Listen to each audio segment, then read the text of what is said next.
Take a couple minutes, we're still waiting on some microphone batteries, but I'll introduce our art seminar speaker for today. Also our guest juror and visiting artist this week, Catherine Graffam from Portland, Maine. Kat has been hanging around since Wednesday night, did a wonderful painting demo yesterday afternoon, attended the All Media reception last night, and then this afternoon we'll be doing portfolio critiques for those that signed up. I think as well as True Stories, which is like this really weird movie by David Byrne, who's of the Talking Heads. Can't recommend it enough. It's kind of hard to find, but it's really weird because that dude is bizarre. Also musically, artists like, or music videos rather, artists like the late Sophie, who's a big inspiration, and musicians like Tierra Whack, has this amazing music video, Whack World. A lot of sort of visual inspiration from there. As well as music. I had a brat summer, and I also listened to a lot of like sad music as well, like Phoebe Bridgers and Boy Genius and all that. My background though, I'll kind of go back in time. I'm going to sort of like break this down to like chronologically, sort of how I became an artist, because I think I had sort of a different, interesting path to get here. Hopefully it resonates with some of y'all. And then I'm going to end with some unsolicited advice that you didn't ask for. So, I grew up in a small town in Maine on a horse farm. My family has been in the same spot for 300 years. I'm related to basically everyone I live around, which is just as much of us as Sims. And I was a very, very, very anxious child. And I struggled a lot with mental health issues. And I genuinely believed I would not make it past my 18th birthday. I was like so convinced that I was not going to live past 18. So much so that I almost dropped out of high school because I was like, it doesn't matter if I keep going to school because I will be dead. So like, why bother going to school? Why bother going to class? I skipped a lot of school. I got in trouble a lot. I was doing a lot of underage drinking, abusing narcotics. I was arrested. I was a terrible demon child. And I was also extremely gay, as me in the center there with my hand putting hair behind my ear that doesn't exist, with my pet pig that I caught in a pig scramble at County Fair. Peak redneck shit. I was also a very happy child, as you can see. I literally looked like that in every single one of my childhood photographs. I don't think I learned how to smile. And then there's me really excited about riding a horse. I don't like horses. I was not a horse girl. Sorry, any horse girls.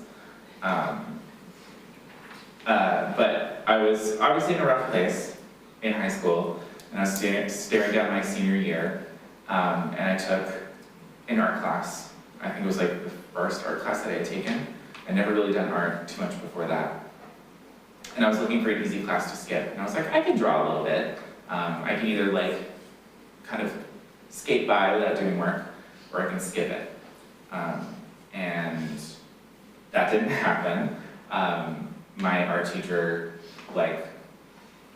saw that I was enjoying drawing and that I had some skill and interest, and I felt like she was the first adult to ever care about me and care about my future and encourage me and help motivate me. So she was like, you are actually going to be an artist. You're going to art school. I'm going to help you put together an entire portfolio in 2 months. I applied to a bunch of schools. I got denied by every single one of them, except for one, which was my last choice. And I even re-appealed some of my denials, and I got denied again. So lots of moments of failure, as I will also kind of go into. And then I attended the New Hampshire Institute of Art, which no longer exists anymore. It's great to have a degree from a place that doesn't exist. It is, well, it technically exists. It got absorbed into Larry School, but it's now called the New England College. but art in a very corny, cheesy way, like legitimately gave me like a purpose and a reason to keep living, like I sort of talked about, and completely turned my life around. And my art teacher is like a big factor in that. I like recently just visited with her a couple months ago, and yeah, she's just been such an important force in my life, and yeah, I love her to bits.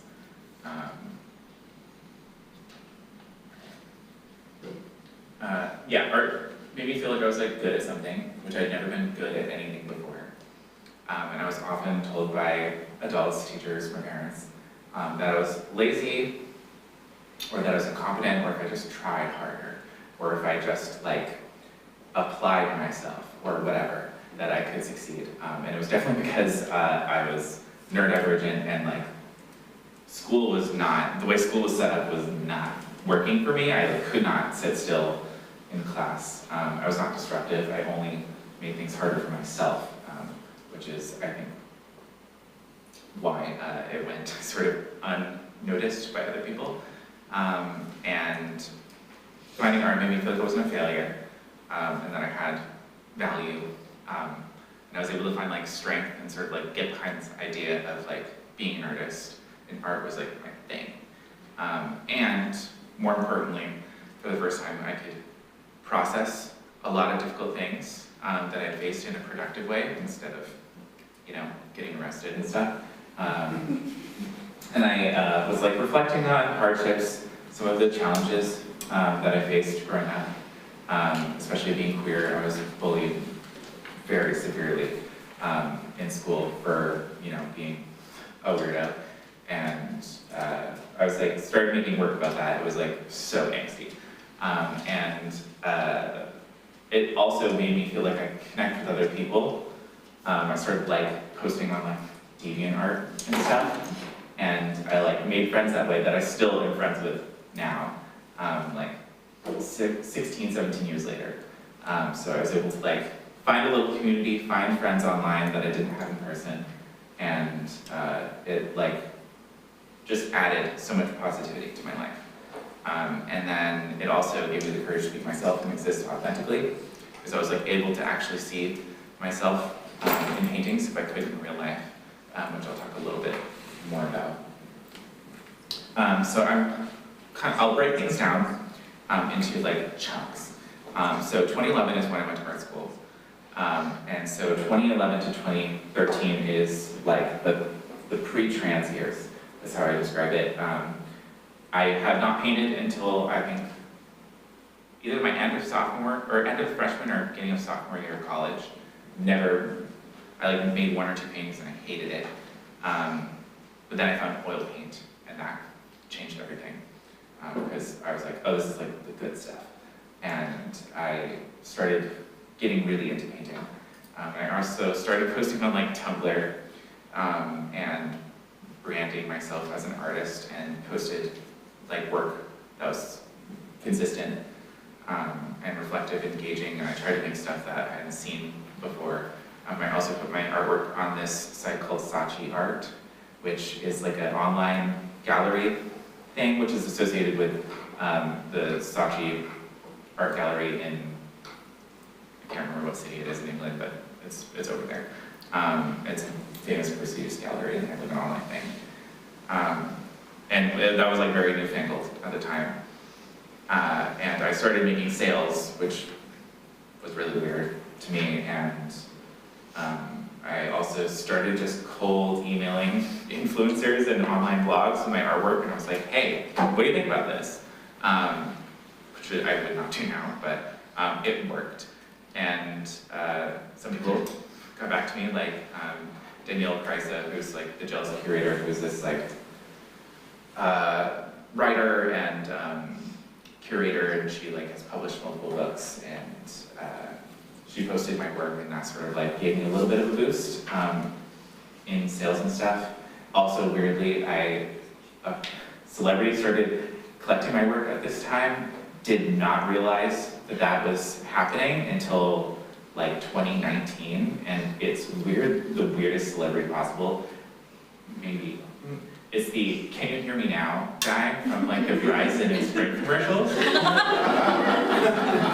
He is my biggest collector. He has like 16 or 17 of my paintings. And he's like just this really nice, amazing guy. And he just likes my paintings, I guess, but I didn't even know.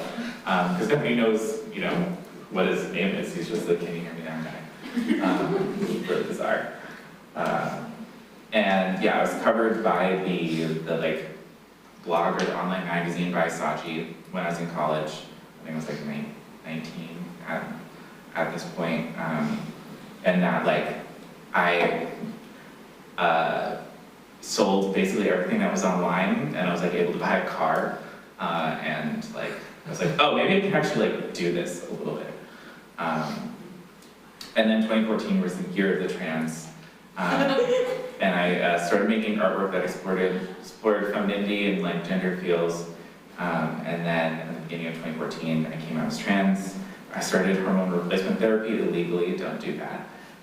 Because there were literally no resources at the time. Things were very, very, very different. There was no place that I could get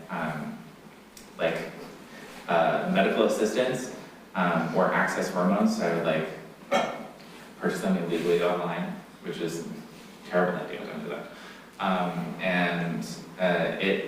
Art, like in a very genuine, real way, helped me discover this stuff about myself, because like I could work through it and I could like literally see myself in the way that I wanted to exist in paintings, because I could not express myself in that way, like IRL. And this had a lot of great things. I felt a lot better, but it really changed the way that people respond to my artwork. And I started experiencing a lot more discrimination in like really tangible ways that I think still kind of follow me. And it was also really hard to find sort of like heroes and inspiration and community, because there just like were no trans painters at the time. And it's just like, I knew a couple, and they were like my friends. So I didn't have like a model to like kind of build the idea of what I could do or what I should do. I like didn't know what was like right or wrong to do. And I probably made some like bad decisions, but I was just like figuring it out on my own. I noticed that there was a huge, like I had collectors just drop me. I got denied from shows. I was accepted into a really prestigious women's exhibition, and then they found out I was trans and took me out and dropped me. And just like stuff like that happened like all the time. And it was really eye-opening. And this is some of the work that I made from that time. This was part of my senior capstone work. These were all like really tiny little self-portraits. And I had my first solo show in 2014 as well. I was living in Montreal at the time, and because the person I was with was Canadian, so I was like living in Montreal, so that I didn't, like anytime I was not on campus, I was in Canada. And I started renting a studio that also had a gallery. They were like, do you want a solo show? And I was like, yeah, great. I put all this work. I did work that I thought was pretty good. And oops, nobody came. At my opening reception, I think literally 2 people came. So I had like huge flop. And that was really disheartening. And I was like, oh, maybe this is not for me, actually. So there was like a lot of moments of failure, and sometimes things just like don't work for whatever reason. I don't think that had much to do with my work. I was in another country where I knew nobody and I had no real connections, and I didn't have any sort of presence. So it kind of makes sense why nobody came, but still humbling for sure. And then post undergrad, I worked in food service. I had many part-time jobs. And I was trying to make a career in art at the same time. In 2018, I got a job as an exhibitions director at a gallery in Boston. I also started teaching old ladies how to paint at night. And I also taught college in the morning, like 14-hour days. And I got really burnt out, unsurprisingly.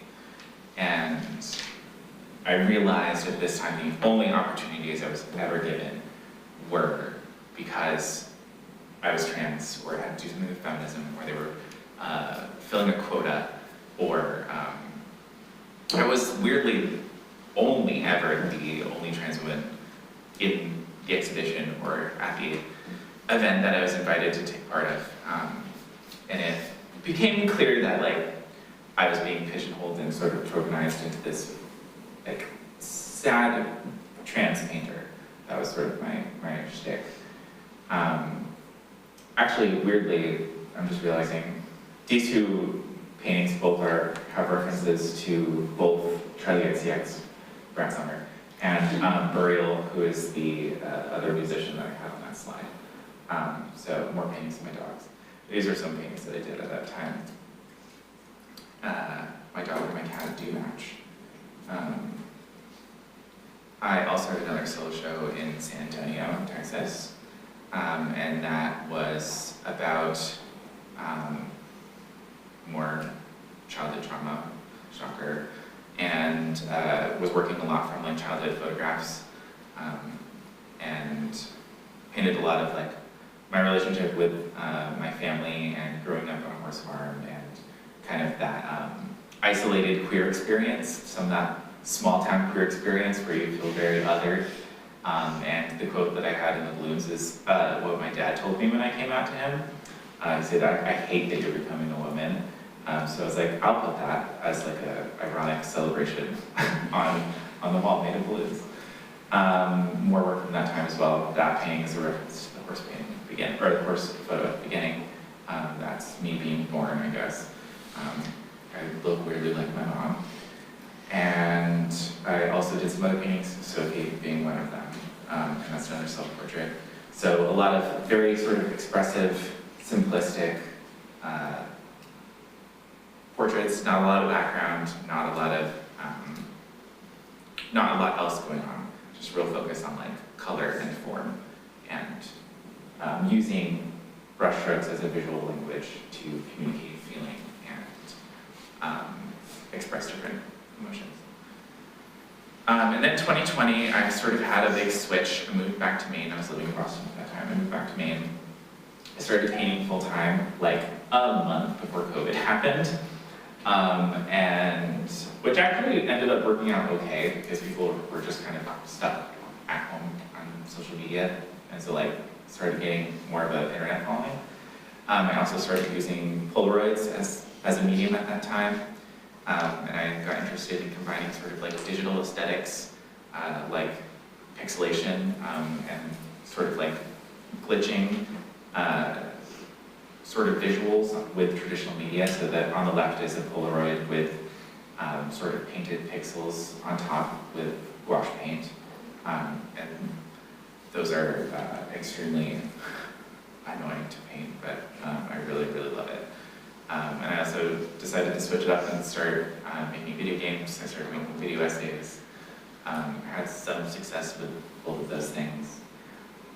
Here's more of those Polaroid. They're part of the object permanence series. I don't know if any of you know what the concept of object permanence is. It's basically like when something is like out of sight, out of mind, which is a huge thing with ADHD, at least for me, where like as soon as like I can forget where my car keys are, my wallet is, anything in like a second, as soon as it's like not where it's supposed to be. And I'll forget really significant memories and people and times in my life. So I wanted to start documenting it in a very physical way, so that I could like have sort of an object to use as like a trigger for a memory. And then sort of trying to communicate what it feels like to lose those memories. So I'll like put them away for a really long time and then come back. And the parts of the image that I like don't really remember, or that have started to sort of like fade in my memory, I'll like physically abstract them as well to sort of like show how it feels, and also like impermanence of a lot of digital media as well. Sort of talking about that with the pixelation and stuff, as like images degrade and get shared around and sort of like lose their resolution to become more pixelated, more undefined, more difficult to make out. Some more of those as well, more horses, shocker. I also started making videos about, video essays about different art topics, made some about NFTs, AI art, also more specific things about like why Pantone sucks. And they're like weirdly evil. And then like corporate Memphis, which is like that art style of like Facebook, the big tech art style with like people with really big limbs that are like purple and blue and stuff, and why that's kind of like hated so much, because it's like sort of this representation of like distrustful corporate styles that are trying to appear friendly. And then 2023, you'll notice there's no image there, and that's because I did nothing. I was helping take care of my mom, who passed away from cancer, and then 2 months after she passed, I was diagnosed with a rare type of spinal cord tumor, and that almost paralyzed me. I had a random MRI for something completely unrelated, and it just happened to show up in the corner of the image, and they were like, so you need surgery, like, right now. And that was scary, and I had no idea what was gonna happen. And I was in a neck brace for 3 months, and I was unable to hold a paintbrush for over a year, and I like lost a huge part of my identity that I like built up over like the last decade of like being an artist, and like, this is the thing that I do. This is the thing I do well. This is giving me purpose. And just having that taken away sort of made me reevaluate like what I use to like identify myself with, or what gives me purpose. But it also, on the flip side, gave me a greater appreciation for life. And I stopped taking so many things for granted, because I was like, oh, the ability to make art can be gone tomorrow. And I think it also made some room for finding inventive, alternative ways to make art as well, because I was like, I can't use a paintbrush, so like, what can I do?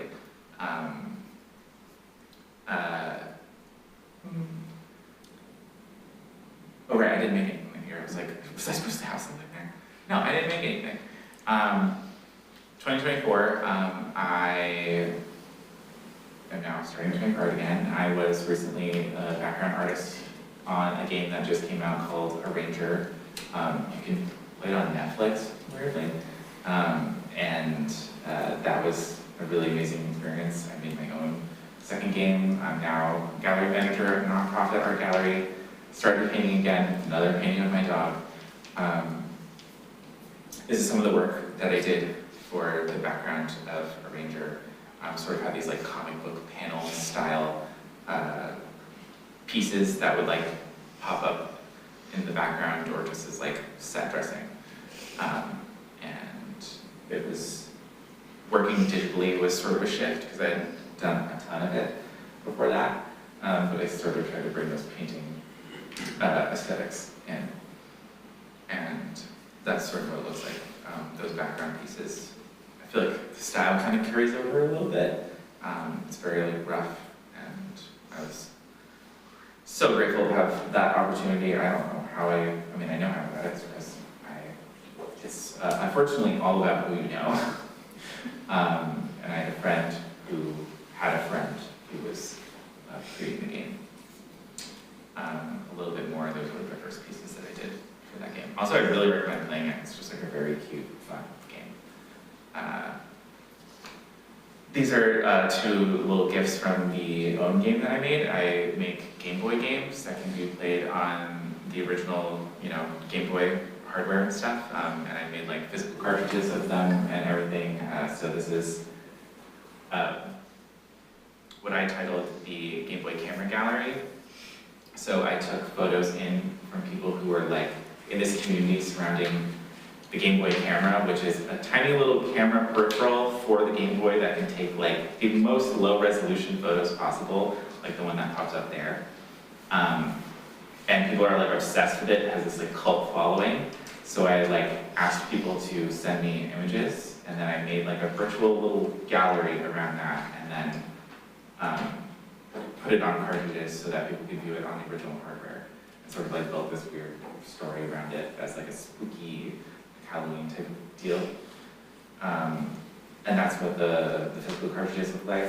And I had to source them from like this one company in Australia that like makes the motherboards for the cartridges, and this one other company somewhere in like, I don't even know, somewhere in, I think it's like Arizona or something, that makes like the cases for them and put it together.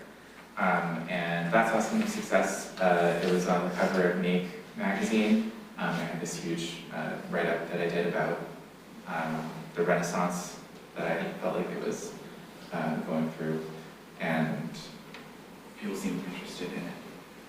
I also started making art in really bizarre programs. The one on the left is Mario Paint, which is for the SNES, the Super Nintendo Entertainment System. And it is a recreation of that Goya painting. I'm sure some of you are probably familiar with it. It's kind of a meme at this point. And I did that with a mouse in this terrible program on a cartridge. And the other one is in a program called KidPix. I don't know, did any of you have KidPix? Yeah. It might be like just before your age group, but it was like the way schools introduced digital art to kids. So like in the computer lab on these extremely old Macs, there'd be KidPix and you could do some digital drawings. So I recreated Caravaggio's Judith Beheading Holofernes in KidPix Studio with a mouse. And it was just as torturous as it sounds. I also remade the Windows XP wallpaper combined with Christina's World by Andrew Wyatt in MS Paint for Windows 95, only using a mouse. And horrible idea. It was like very torturous, but internet loved it. So that was it was fun to see people get excited and buy prints of it or have it as their desktop wallpaper. It was I like combining sort of the old and the new. Sort of like these new ideas with old content or old programs or old devices. I think I have a lot of fun doing it. So here's my unsolicited advice. If any of you are considering making art after school or want to make part of it your career, or you're thinking about going into some sort of creative field, the two questions that I recommend asking yourself is, what is the story that you want to tell, and like what is your perspective? So like what makes you stand out from other people? What do you bring to the table, and what can you make that only you could make, right? Because that's like the secret sauce of like what makes paintings feel so personal and important is like the person behind them and their influences and experiences.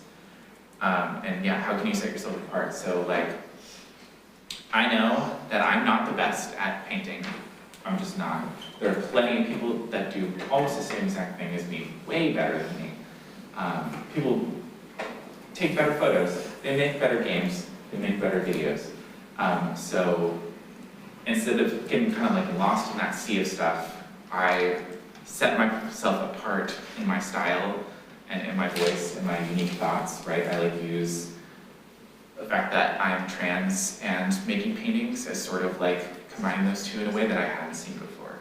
Or I'm making, weirdly, nobody had made a game about this extremely random camera peripheral from 35 years ago. So I decided to make one because if you're the only one doing something or you're the first one to do something, you are automatically the best at it. So it's how I've found a niche for myself is I hate being worse than other people. So I will just do something no one else has done. So I'm automatically the best. Yeah, and it, obviously like no ideas ever are completely original. So like what can you just like, how can you make something that you do your own? I think is like a really great question and a great starting point for making artwork that feels both good to make and that is like interesting for people to view.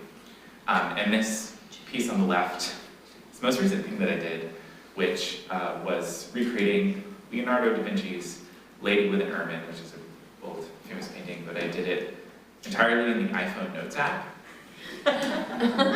using my finger, which I ended up breaking the Notes app because it was, I used like the markup feature, and it like could not handle the amount of stuff that I was doing to it. Weirdly, it like wasn't designed for this. I literally like broke the app and I couldn't even like use it anymore because it would just like shut down anytime. And my phone was like lagging and it was, yeah, I like pushed it to the brink. And now I have 10 hours of video footage to go through. And if you are interested in being an artist, either like as a side thing or part of your career, I have the question, I usually get the question of like, how do you do that? How do you make it work? And you don't, actually, unfortunately. That's the realest advice that I will give anybody. The full-time artist does not exist anymore. Housing, cost of living, and everything, school has become so expensive and extreme that it is harder than ever to be an artist of any kind.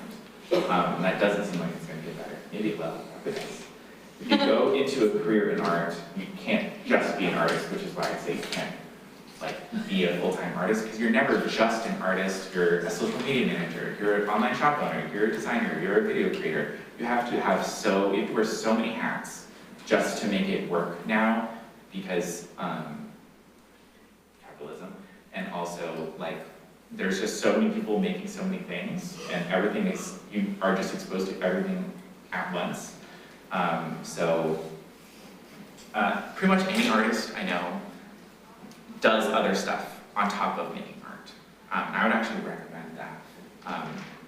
While being a full-time artist for like 3 years, it like drove me crazy. Because I was just sitting in my studio by myself, painting, getting totally lost in socialization and like feeling like I was connected to the world. And I started becoming hyper online and fixating about followers and analytics and how many likes stuff was getting. And it was like my therapist was getting sick of me talking about my Instagram followers. So I knew I had to like make some changes. And if you can make it as a full-time artist, it's usually because you're very privileged, very lucky, very talented, and extremely hardworking. Just to make enough money to support yourself from art. Like I had so many advantages going into like trying to be an artist, being a white person from a middle-class family. Like those things are such huge advantages. Obviously I had some disadvantages of like, you know, being part of like minority groups. But it's, yeah, it's really hard. And if you don't make it as a full-time artist, or even like, it's not like a significant part of your career income, it does not mean that you are a failure in any way imaginable. Success and failure is not quantifiable by money. Look at Elon Musk, who is a complete loser, and also like the richest. So money and success, try to separate those things as much as possible. Obviously, you know, it's hard to do that, but yeah. And this also doesn't mean that you should stop making art. I think everyone should make art. I think it's good for everybody. It's good for your soul and your mental health.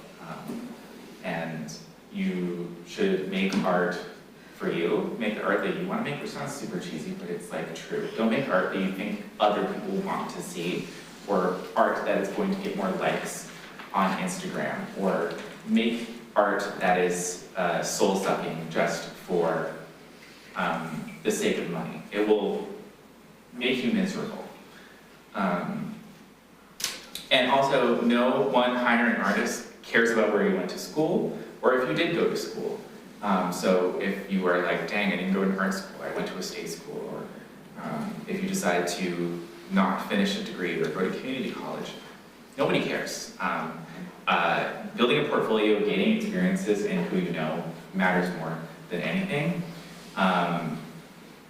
And as long as you create work that's honest to you and get it out there, even if you think nobody's looking, even if you think it's bad, even if you think that you shouldn't post it or it's embarrassing or cringe or whatever, doesn't matter, put it out there. I mean, maybe things are a little different now because that'll be like used to train AI that will like get rid of all of our jobs. But that's unavoidable. The FBI agent in your phone is already listening to you, so. If you want to stay in creative fields, things like wedding photography, videography, graphic design, art therapy, and art education tend to have the most secure job options, honestly. That's why I've taught, that's why I work at a gallery now. It's because like those things are consistent, they pay, and like it's, at least I found good for me to have like a balance of like non-art work and work that is art. Yeah, make the art that you need to make is what my old art professor used to tell me. Again, it sounds cheesy, but like whatever, if you need to paint flowers or you need to like draw some fan art of, I don't know, like Sonic the Hedgehog, like, that's what you need to make in that moment, and that's like that's what you should make. And also find your people, all incredibly important. Like I said, those friends that I made online 10, 15 years ago, like still close with them. They are like the most important artistic influences in my life. My friend that I made 2010 was the one who was able to put me in front of the game designer to get me the job at that game studio 10, 15 years later. So it's like really finding your people, or even if it's like a weird community around a Game Boy peripheral from 25 years ago. And that's it. Yeah, that's the end.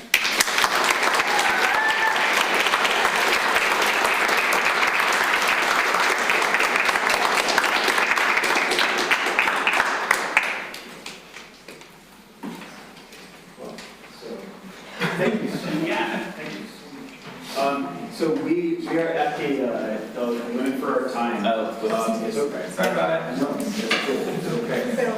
So if you have questions for Kat about anything from the presentation, from her work, why don't we go up to the collab space?